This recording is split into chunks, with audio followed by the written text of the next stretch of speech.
विषय में, NIA के विषय में और BSF के विषय में, है ना। तो SF क्या होता है? SF सिक्योरिटी फोर्स होती है जो कि केंद्र पर और संभाग पर लगाई जाती है। और CISF होता है, सेंट्रल रिजर्व पुलिस फोर्स होती है, ये भी केंद्र पर और कहीं चुनाव प्रचार वगैरह होते हैं उसमें भी इसकी सिक्योरिटी लगाई जाती है। ITBP होती है, ITBP में हम Indian Tibet border police force इसका पूरा नाम है। और इसमें हमें तिब्बत जो बॉर्डर होता है, तिब्बत का जो बॉर्डर होता है, उस बॉर्डर पर इनकी ड्यूटी लगाई जाती है। और SSB सशस्त्र सीमा बल, ये भी सिक्योरिटी में ही आता है। जैसे CM है और विधायक हैं, ये भी मतलब उनके साथ रहते हैं।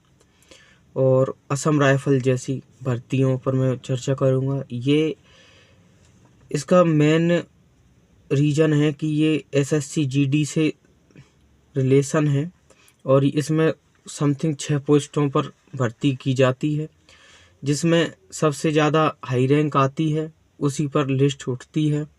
और कैटेगरी बाई कैटेगरी, जैसे कि CISF है, CISF में आप मान लो कि 65 पर मतलब लिस्ट उठना है। BSF पर मान लो उससे थोड़ा डाउन में 60 पे उठना है।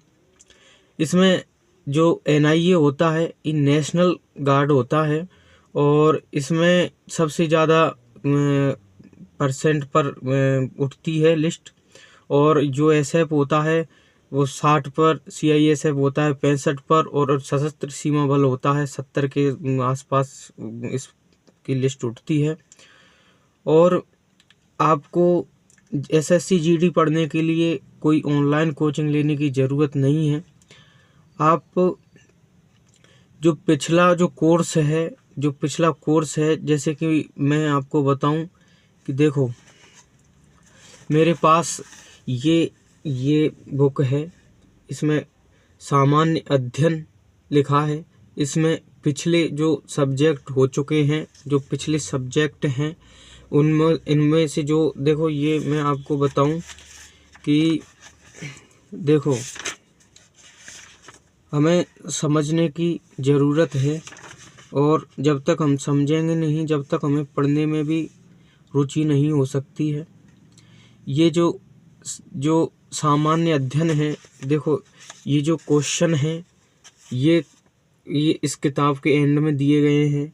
इन्हीं क्वेश्चनों में से थोड़ा सा हटके इन्हीं क्वेश्चनों में से दूसरे क्वेश्चन बनाए जाते हैं।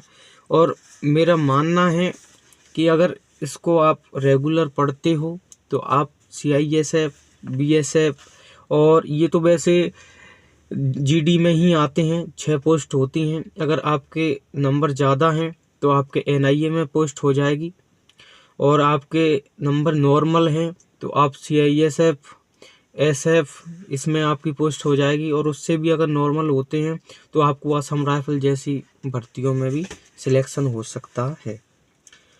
और जब आप लगातार मेहनत करते रहोगे तो आप किसी का भी पेपर फाइट कर सकते हो। मैं ये नहीं कह रहा हूँ कि आप ऑनलाइन कोचिंग मत लो, परंतु ऑनलाइन कोचिंग लेने से पहले, अगर आप ऑनलाइन कोचिंग लेते हो तो आपका पहले कोर्स बनेगा, और कोर्स बनेगा तो आपको कुछ पेमेंट भी पे करने पड़ेगा, जिससे कि आप इन बुकों को, जैसे इस बुक की मैं इस बुक की कीमत बता दूं। ये बुक आपको मात्र मार्केट में मिल जाएगी 200-250 के बीच में मिल जाएगी। और इसमें की जो SSC GD की होती है, इसमें से सामान्य अध्ययन और 4 बुक मिलेंगी आपको। मैथ, सामान्य अध्ययन, GK, रीजनिंग वगैरह, ये 4 किताबें मिलेंगी और आप इसमें से ही SSC GD के पेपर को निकाल सकते हो। और इसी के विषय में मुझे आज बात करनी थी, और मेरा थोड़ा सा विश्वास है